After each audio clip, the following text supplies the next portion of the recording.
14ನೇ ಅಧ್ಯಾಯ 12ನೇ ವಚನದಿಂದ ನೋಡಿ. ಯೆಶಾಯನ ಗ್ರಂಥ 14ನೇ ಅಧ್ಯಾಯ 12ನೇ ವಚನದಿಂದ. ಆಹಾ ಉದಯ ನಕ್ಷತ್ರವೇ, ಬೆಳ್ಳಿಯೇ, ಆಕಾಶದಿಂದ ಹೇಗೆ ಬಿದ್ದಿ ಜನಾಂಗಗಳನ್ನು ಕೆಡವಿದ್ದ ನೀನು ಕಡಿಯಲ್ಪಟ್ಟು ನೆಲಕ್ಕೆ ಉರುಳಿದ್ದೀಯಲ್ಲ.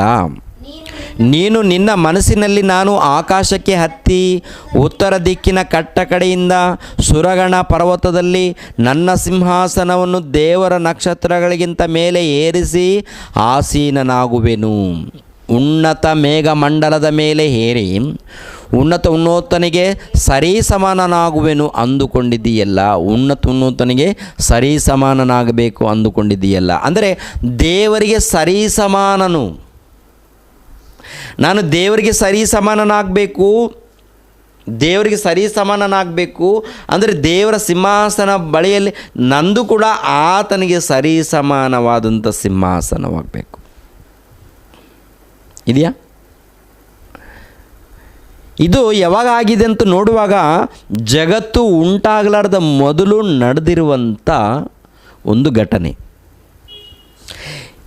ದೇವರ ಸಿಂಹಾಸನದಷ್ಟು ನಂದು ಕೂಡ ಸರಿಸಮಾನವಾದಂಥ ಸಿಂಹಾಸನವಾಗಬೇಕು. ನಾನು ಕೂಡ ದೇವರಿಗೆ ಸರಿಸಮಾನನಾಗಬೇಕು. ದೇವರಿಗೆ ಸರಿಸಮಾನ, ನಾನು ಕೂಡ ದೇವರು, ನಾನು ಕೂಡ ದೇವರು, ನಾನು ಕೂಡ ದೇವರಿಗೆ ಸರಿಸಮಾನನಾಗಬೇಕು. ನೋಡ್ರಿ, ಇಂಥ ಆಲೋಚನೆ ಒಬ್ಬ ದೂತನು ಮಾಡಿದ್ದಾನೆ. ಈ ಆಲೋಚನೆ ಮಾಡಿದಾಗ ಪ್ರಿಯರಾದ ದೇವ್ರ ಮಕ್ಕಳಿರ, ದೇವರೇನು ಮಾಡ್ತಾನೆ? ಮಿಕಾಯೇಲು ದೇವದೂತನನ್ನು ಕಳಿಸ್ಕೊಟ್ಟಿದ್ದಾನೆ. ಯಾಕೆ? ಅವನು ಇಂಥ ದುಷ್ಟ ಆಲೋಚನೆಯಲ್ಲಿದ್ದಾನೆ. ಆದುದರಿಂದ ಅವನನ್ನು ತಳ್ಳಿರಿ, ಅವನನ್ನೇನು ಮಾಡಿ ತಳ್ಳಿರಿ ಅಂತ. ತಳ್ಳಬೇಕಾದ್ರೆ ಅವನು ಸುಲಭವಾಗಿ ಹೋಗ್ತಾನ. ಆಲ್ರೆಡಿ ಎಷ್ಟೋ ಜನ ನನ್ನ ಸ್ವಾಧೀನಪಡಿಸ್ಕೊಂಡಿದ್ದಾನಲ್ಲ, ಕೋಟ್ಯಾನುಗಟ್ಟಲೆ ದೇವದೂತರನ್ನು. ಈ ಕೋಟ್ಯಾನುಗಟ್ಟಲೆ ದೇವದೂತರನ್ನು ಸ್ವಾಧೀನಪಡಿಸ್ಕೊಂಡಿದ್ದಾನೆ. ಅವರೆಲ್ಲರೂ ಹಿಂದೆ ಇದ್ದಾಗ ನಿಮ್ಮನ್ನೆಲ್ಲರನ್ನ ಬಂಧಿಸಿ ನಾನು ನರಕಕ್ಕೆ ತಳ್ತೀನಿ ಅಂದರೆ ಹೋಗ್ತಾನೆ ಅವನು? ಏನಾಗುತ್ತೆ ಮತ್ತೆ? ಯುದ್ಧ. ಯಾವಾಗ ಆಗಿದೆ ಅಂತ ನೋಡುವಾಗ ಜಗತ್ತು ಉಂಟಾಗಲಾರ್ದ ಮೊದಲೇ ಪರಲೋಕದಲ್ಲಿ ಯುದ್ಧ ನಡೆದಿದೆ. ಪ್ರಿಯರಾದ ದೇವರ ಮಕ್ಕಳಿರ, ಪ್ರಕಟಣೆ ಗ್ರಂಥ 12ನೇ ಅಧ್ಯಾಯ 7ನೇ ವಚನಕ್ಕೆ ಬನ್ನಿ ಪ್ರಿಯರೇ. ಪರಲೋಕದಲ್ಲಿ ಯುದ್ಧ ನಡೆಯಿತು.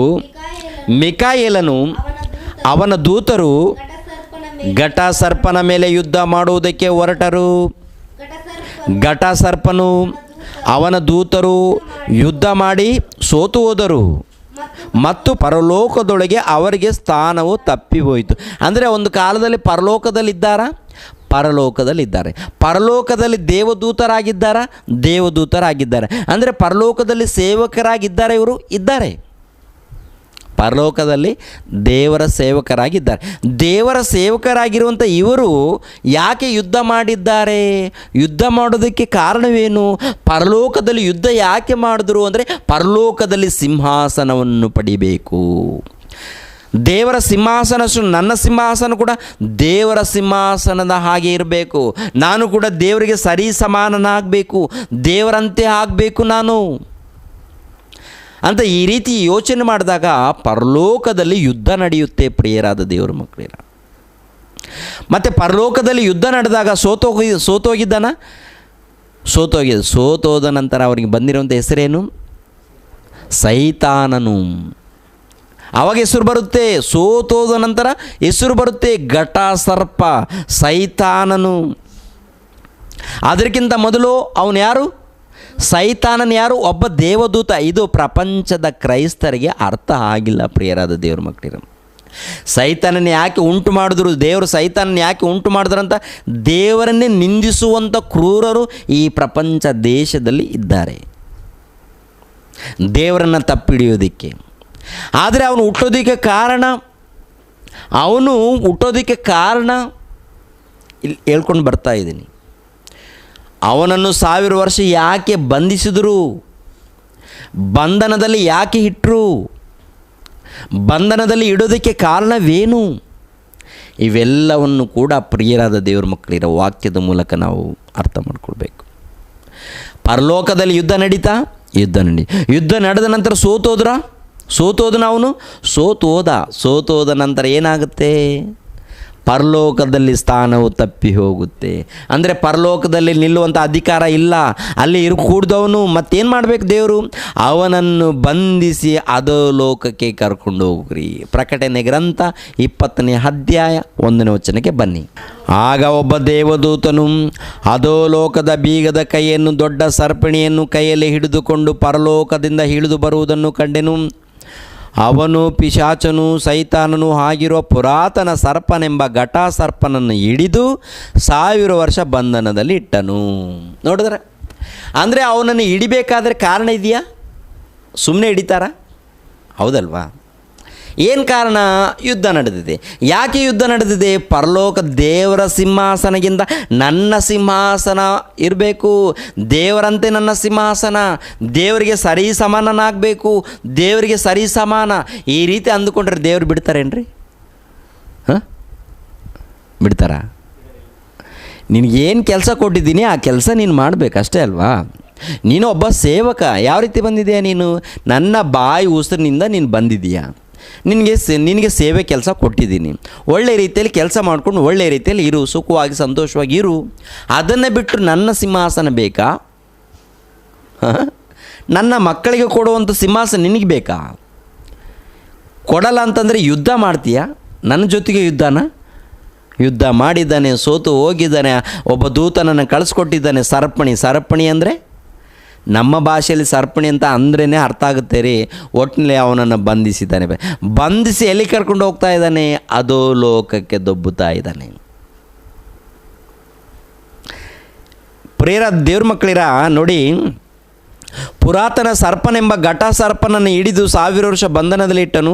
ಆ 1000 ವರ್ಷ ತೀರುವ ತನಕ ಸೈತಾನನು ಇನ್ನು ಜನಗಳನ್ನು ಮರಳುಗೊಳಿಸದ ಹಾಗೆ ದೇವದೂತನು ಅವನನ್ನು ಅಧೋಲೋಕದಲ್ಲಿ ದೊಬ್ಬಿ ಬಾಗಿಲು ಮುಚ್ಚಿ ಅದಕ್ಕೆ ಮುದ್ರೆ ಹಾಕಿದನು. ಅಂದರೆ ಜನರನ್ನು ಮರಳುಗೊಳಿಸದ ಹಾಗೆ ಅಂತಿರುತ್ತೆ.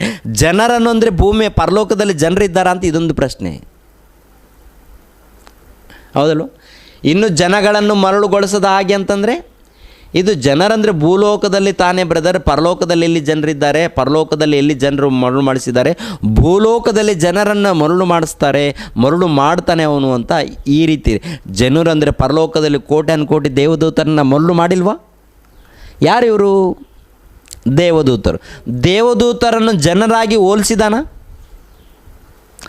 ದೇವದೂತರನ್ನು ಜನರನ್ನಾಗಿ ದೇವರು ಹೋಲಿಸಿಲ್ವ ಅಂತ ನೋಡುವಾಗ ಅದಕ್ಕೆ ವಚನ ಎಲ್ಲಿದೆ? ಪ್ರಕಟಣೆ ಗ್ರಂಥ 5ನೇ ಅಧ್ಯಾಯ 11ನೇ ವಚನ. ಜನರನ್ನಾಗಿ ಹೋಲಿಸಿದ್ದನೋ ಇಲ್ವೋ ಅಂತ ನೋಡಿ ಪ್ರಿಯರ ದೇವ್ರ ಮಕ್ಕಳಿರ. ಅಲ್ಲಿ 5ನೇ ಅಧ್ಯಾಯ 11ನೇ ವಚನ. 5:11. ಇದಲ್ಲದೆ ಸಿಂಹಾಸನವು, ಜೀವಿಗಳು, ಹಿರಿಯರು, ಇವರ ಸುತ್ತಲೂ ಬಹು ಮಂದಿ ದೇವದೂತರನ್ನು ಕಂಡೆನು. ಅವರ ಸಂಖ್ಯೆಯು ಕೋಟ್ಯಾನುಕೋಟಿಯಾಗಿಯೂ ಲಕ್ಷೋಪಲಕ್ಷವಾಗಿಯೂ ಇತ್ತು. ಇದಲ್ಲದೆ ಸಿಂಹಾಸನವು, ಜೀವಿಗಳು, ಹಿರಿಯರು, ಇವರ ಸುತ್ತಲೂ ಬಹು ಮಂದಿ ದೇವದೂತರು. ಮಂದಿ ಅಂದರೆ ನಾವೇನು ಅಂದ್ಕೊಳ್ತೀವಿ? ಅಂದರೆ ಮನುಷ್ಯರಿಗೆ ಮಂದಿ ಅಂತೀವಿ. ಬಹು ಮಂದಿ ಇದ್ದಾರೆ, ಬಹು ಜನರಿದ್ದಾರೆ ಬಳಸ್ತೀವ? ಬಹು ಮಂದಿಯನ್ನು ಯಾರಂತ ಹೇಳಿದ್ದಾರೆ? ಯಾರನ್ನು ಕುರಿತು ಬಹು ಮಂದಿ ಅಂತ ಹೇಳಿದ್ದಾರೆ? ದೇವದೂತರನ್ನು ಮಂದಿ ಎಂದು ಹೇಳಿಲ್ವಾ? ಆ ಮಂದಿಯನ್ನು ಮರಳು ಮಾಡಿದ್ದಾನ ಸೈತಾನನು? ಪರಲೋಕದಲ್ಲಿ ಮರಳು ಮಾಡಿದ್ದಾನೆ. ಇನ್ನೂ ಅನೇಕ ಮಂದಿಯನ್ನು ಮರಳು ಮಾಡದಂತೆ ಅವನನ್ನು ಬಂಧಿಸಿದ್ದಾನೆ ಎಂದು ಪ್ರಕಟಣೆ ಗ್ರಂಥದಲ್ಲಿ ಇರುತ್ತೆ.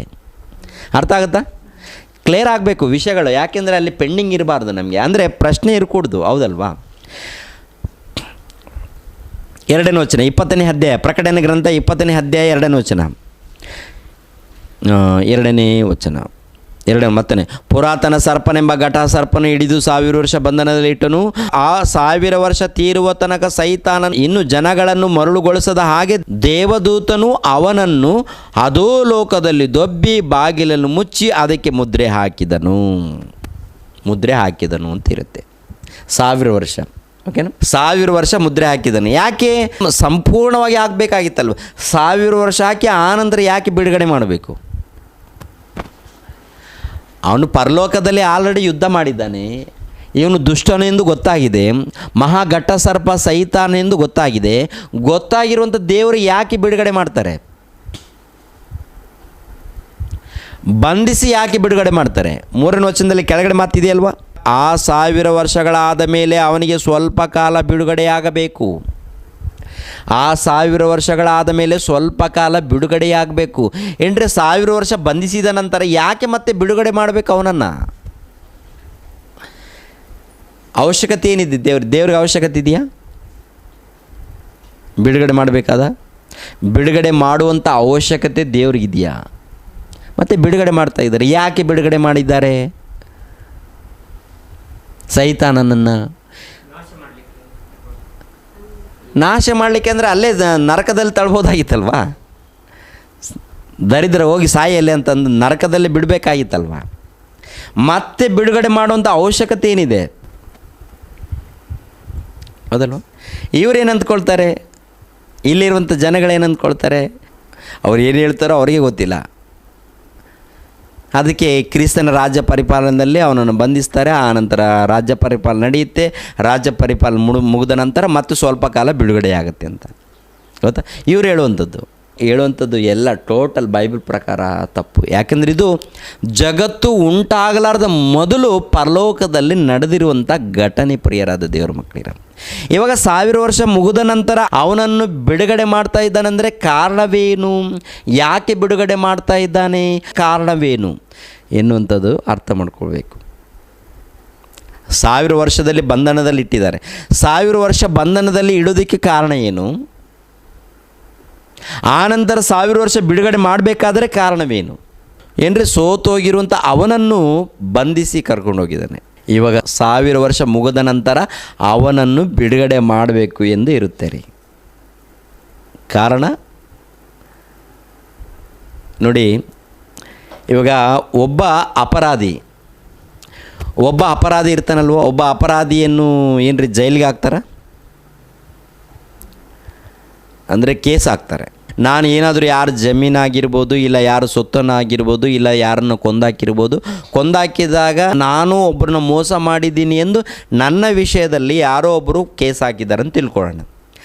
ಇವಾಗ ನನ್ನ ಎಲ್ಲಿ ಕರ್ಕೊಂಡು ಹೋಗ್ತಾರೆ ಅಂದರೆ ಕೋರ್ಟಿಗೆ ಕರ್ಕೊಂಡು ಹೋಗ್ತಾರೆ. ಅಲ್ಲಿ ಕರ್ಕೊಂಡು ಹೋದ ನಂತರ ತೀರ್ಪಾಗುತ್ತೆ ಸಾಕ್ಷಿ ಆಧಾರಗಳ ಮೂಲಕ. ಆವಾಗ ನಾನು ಕಳ್ಳನು ಇಲ್ಲ ಭ್ರಷ್ಟನೆಂದು ತೀರ್ಪಾಗುತ್ತೆ. ಆವಾಗ ಜೈಲಿಗೆ ಕರ್ಕೊಂಡು ಹೋಗ್ತಾರೆ. ಇಲ್ಲ ಏನ್ರಿ ಇನ್ನು ಇಲ್ಲಪ್ಪ ಅಂತಂದರೆ ದೊಡ್ಡ ಶಿಕ್ಷೆ ಬಿದ್ದಿದೆ ಅಂತ ತಿಳ್ಕೊಳ್ಳಿ. ಜೈಲಿಗೆ ಕರ್ಕೊಂಡು ಹೋಗುವಂಥ ಸಮಯದಲ್ಲಿ ನಾನು ಜೈಲಿಗೆ ಹೋಗೋದಕ್ಕೆ ಕಾರಣರು ಯಾರು ಅವ್ರು ಎದುರು ಬಂದಾಗ ಏನಂತೀನಿ ಅವನನ್ನು ನೋಡಿ? ನನ್ನನ್ನು ಜೈಲು ಪಾಲು ಮಾಡಿರೋಂಥ ವ್ಯಕ್ತಿ ಮುಂದೆ ಬಂದಾಗ ನಾನು ಅವನನ್ನು ನೋಡಿ ಏನು ಹೇಳ್ಬೋದು? ನಾನು ಒಳ್ಳೆಯವನಾಗಿದ್ದಪ್ಪ ಅಂದರೆ ಅಡ್ಜಸ್ಟ್ ಆಗಿ ಸರಿ ಬಿಡು, ನಾನು ತಪ್ಪು ಮಾಡಿದ್ದೀನಿ, ನಾನು ಶಿಕ್ಷೆ ಅನುಭವಿಸ್ಬೇಕಂದ್ರೆ ಹೋಗ್ತೀನಿ. ಕೆಟ್ಟವನು ಏನು ಹೇಳ್ತಾನೆ? ನಾನು ಹೊರಗಡೆ ಬಂದ ನಂತರ ಇದೇ ಕಣೋ ನಿಂದು, ನಿನ್ನನ್ನು ನಿನ್ನ ಕುಟುಂಬವನ್ನು ಸರ್ವನಾಶ ಮಾಡೋ ತನಕ ನಾನು ನಿದ್ದೆ ಮಾಡೋದಿಲ್ಲ. ಇದೇನು ಹೇಳ್ತಾರಲ್ಲ ಈ ಡೈಲಾಗ್, ಸಿನಿಮಾಗಳಲ್ಲಿ ಅಲ್ಲೆಲ್ಲಿ ನೋಡ್ತಾ ಇರ್ತೀವಿ. ನಿಜವಾಗಲೂ ಕೂಡ ನಡೀತಾ ಇದೆ. ಇದು ನಡೀತಾ ಇದೆ ರೀ. ಯಾರು ಈ ವ್ಯಕ್ತಿ ಜೈಲಿಗೆ ಹೋಗೋದಕ್ಕೆ ಕಾರಣರಾಗಿದ್ದರು ಅವ್ರ ಕುಟುಂಬವನ್ನು ನಾಶ ಮಾಡೋದವರು ಇದ್ದಾರೆ ಪ್ರಪಂಚ ದೇಶದಲ್ಲಿ. ದ್ವೇಷ, ಭಯಂಕರವಾದಂಥ ಕೋಪ, ಹಾಗೆ ಈ ಒಂದು ದ್ವೇಷದಿಂದ ಸೈತಾನ್ ಏನ್ರಿ ಘಟಸರ್ಪನು ಇದ್ದಾನೆ. ಇವನನ್ನು ಸರ್ಪಿಣಿಂದ ಬಿಗಿದು ಕರ್ಕೊಂಡು ಹೋಗುವಂಥ ಸಮಯದಲ್ಲಿ ಏನು ನಡೆದಿದೆ ಅಂತ ಒಂದು ಸಾರಿ ಆಲೋಚನೆ ಮಾಡೋಗಿ ಇವನು ಹೇಳ್ತಾನಲ್ಲ ಡೈಲಾಗ್, ಏನು ಹೇಳ್ತಾನೆ? ಹೊರಗಡೆ ಬಂದ ನಂತರ ನಾನು ನೋಡ್ಕೊಳ್ತೀನಿ. ಇವಾಗ ದೇವರ ಬಳಿಯಲ್ಲಿ ಇವನು ಏನು ಮಾತಾಡಿರಬಹುದು? ದೇವರ ಬಳಿಯಲ್ಲಿ ಏನಿರ್ಬೋದು? ಅನುಮತಿ ಕೊಟ್ಟಿದ್ದಾನಂದರೆ ಏನೋ ಒಂದು ಮಾತಾಡಿರ್ತಾರಲ್ಲ. ದೇವರು ಅವನಿಗೆ ಸ್ವಲ್ಪ ಕಾಲ ಕೊಟ್ಟಿದ್ದಾರಂದರೆ ಏನೋ ಒಂದು ಮಾಡಿರ್ತಾನೆ ಇವನು ಕುತಂತ್ರ, ದೇವ್ರಿಗೂ ಕೋಪ ಬರುವಂಥ ರೀತಿಯಲ್ಲಿ. ಯೋಬನ ಬಳಿಯಲ್ಲಿ ಬಂದಾಗ ಏನಂತ ಹೇಳಿರ್ತಾನೆ ಒಂದು ಸಾರಿ ಗಮನಿಸ್ತಿರಲ್ಲ? ಅಂದರೆ ಸುಮ್ಮನೆ ದೇವರಿಗೆ ತೊಂದರೆ ಕೊಡ್ತಾ ಇರ್ತಾನೆ. ಇವಾಗ ನೋಡಿ ಏನು ಕೇಳಿರ್ಬೋದು ಅಂದರೆ, ಪ್ರಿಯರ ದೇವ್ರ ಮಕ್ಕಳಿರ, ದೇವರೇ ನಾನು ತಪ್ಪು ಮಾಡಿದ್ದೀನಲ್ಲ, ನನ್ನನ್ನು ಎಲ್ಲಿ ಕಳಿಸ್ತಾ ಇದ್ದೀರಾ? ಪರಲೋಕದಿಂದ ತಳ್ತಾ ಇದ್ದೀರಾ. ಪರಲೋಕದಲ್ಲಿ ನನಗೆ ಜಾಗ ಇಲ್ಲ, ನನ್ನನ್ನು ಅಧೋಲೋಕಕ್ಕೆ ದೊಬ್ಬುತ್ತಾ ಇದ್ದೀರಾ, ಅಧೋಲೋಕಕ್ಕೆ ಕಳಿಸ್ತಾ ಇದ್ದೀರಾ, ಅಂದರೆ ಪಾತಾಳ ಲೋಕಕ್ಕೆ ಕಳಿಸ್ತಾ ಇದ್ದೀರಾ ನನ್ನನ್ನು. ತಪ್ಪು ಮಾಡಿದ್ದಗೋಸ್ಕರ ನಿಮ್ಮ ಮಕ್ಕಳು ತಪ್ಪು ಮಾಡಿದ್ರೆ ಏನು ಮಾಡ್ತೀರಾ? ನನ್ನ ಮಕ್ಕಳನ್ನು ಬಿಡ್ತೀನಿ ಅಂದರೆ ನೀವು ಸ್ವಾರ್ಥರ ತಂದೆ. ದೇವರೇ, ನೀವು ಸ್ವಾರ್ಥರಾಗ್ತೀರಾ. ನಾನು ಸೇವಕನಂತ ಹೇಳಿ ನನ್ನನ್ನು ಈ ರೀತಿ ತಳ್ತೀರಾ. ನಿನ್ನ ಮಕ್ಕಳಾದರೆ ಅಡ್ಜಸ್ಟ್ ಮಾಡ್ಕೊಳ್ತೀರಾ. ಅದೇನಾದ್ರೂ ನ್ಯಾಯನ? ಮತ್ತು ಈ ರೀತಿ ಆಗ್ತಾನೆ ಹಾಕಲ್ವ ಅವನು? ದೇವ್ರು ಏನು ಹೇಳ್ಬೋದು? ಆ ರೀತಿ ಒಪ್ಕೊಳ್ತಾರೆ. ಯಾರಿದ್ದರೂ ಒಂದೇ ನನಗೆ. ದೇವರೊಳಂತ ಮಾತೇನು ಹೇಳಿ? ಯಾರಿದ್ದರೂ ಒಂದೇ. ತಪ್ಪು ಯಾರು ಮಾಡಿದ್ರು ಒಂದೇ. ತಪ್ಪು ಮಾಡಿದ್ರೆ ಖಂಡಿತವಾಗಿ ನಾನು ಶಿಕ್ಷೆ ಕೊಡ್ತೀನಿ. ಹಾಗಿದ್ದರೆ ನೀವು ನಿಮ್ಮ ಮಕ್ಕಳನ್ನು ಪಡಿಬೇಕು ಎನ್ನುವಂಥ ಪ್ಲ್ಯಾನಲ್ಲಿ ನೀವಿದ್ದೀರಾ. ನಿಮ್ಮ ಮಕ್ಕಳೇನು ನೀತಿವಂತರು, ಪರಿಶುದ್ಧರಾಗಿರಬೇಕು ಎಂದು ನೀವು ಕೋರಿಕೊಳ್ತಾ ಇದ್ದೀರಾ. ನಿಮ್ಮ ಮಕ್ಕಳ ಮೂಲಕ ನಾನು ತಪ್ಪು ಮಾಡಿಸ್ತೀನಿ, ನನಗೆ ಅನುಮತಿಯನ್ನು ಕೊಡ್ತೀರಾ? ಯಾರಿಗೆ? ದೇವರಿಗೆ ಕೇಳುವಂಥ ಮಾತು. ನಿಮ್ಮ ಮಕ್ಕಳ ಮೂಲಕ ನಾನು ತಪ್ಪು ಮಾಡಿಸ್ತೀನಿ ದೇವರೇ, ನನಗೆ ಅನುಮತಿ ಕೊಡಿ. ಕೇಳಿದಾಗ ದೇವರೇನಂತಾರೆ? ಕೊಡಲ್ಲ ಅಂದಿದ್ದಾರೆ ಅಂತ ತಿಳ್ಕೊಳ್ಳಿ. ಕೊಡಲ್ಲ ಅಂತ ದೇವ್ರು ಹೇಳಿದ್ರೆ ಇವನೇನು ಹೇಳ್ತಾನೆ? ಕೊಡಲ್ಲ ಅಂತ ದೇವ್ರು ಹೇಳಿದ್ರೆ ಇವನು ಏನು ಹೇಳ್ಬಹುದು? ದೇವರೇ, ನೀವು ಹೆಂಗಿದ್ರು ಒಂದೇ ಆಗ್ತೀರಾ ದೇವರೇ, ನೀವು ಒಂದೇ.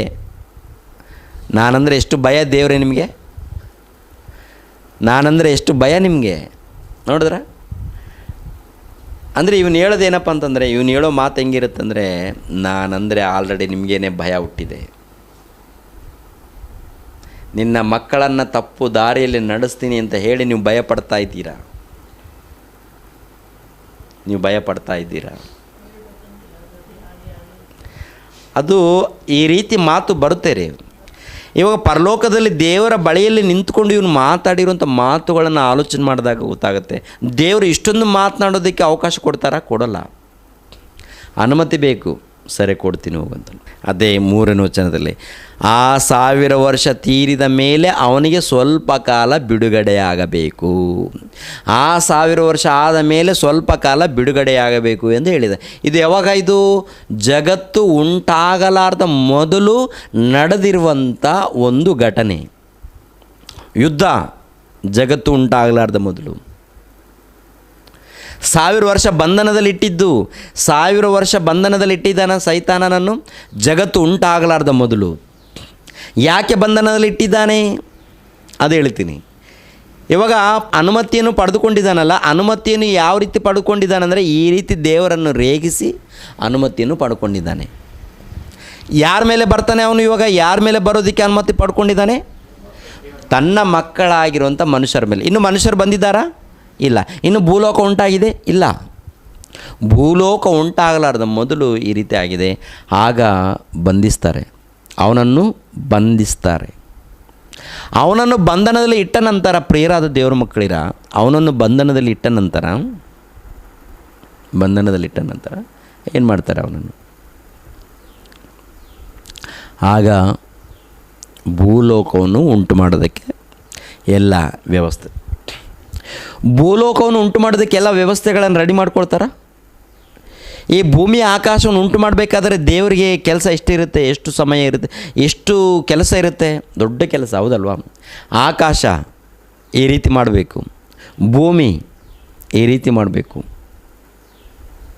ಟೋಟಲ್ ಪ್ರಕೃತಿಯನ್ನು ಈ ರೀತಿ ಉಂಟು ಮಾಡಬೇಕು. ಎಷ್ಟು ಗಿಡಗಳು, ಎಷ್ಟು ಮರಗಳು, ಎಷ್ಟು ಹಣ್ಣುಗಳು, ಎಷ್ಟು ಹಂಪಲುಗಳು, ಎಷ್ಟು ಜೀವರಾಶಿಗಳು, ಇವೆಲ್ಲ ಉಂಟು ಮಾಡಬೇಕಾ? ಇವೆಲ್ಲವನ್ನು ಕೂಡ ದೇವರು ಉಂಟು ಮಾಡಬೇಕು.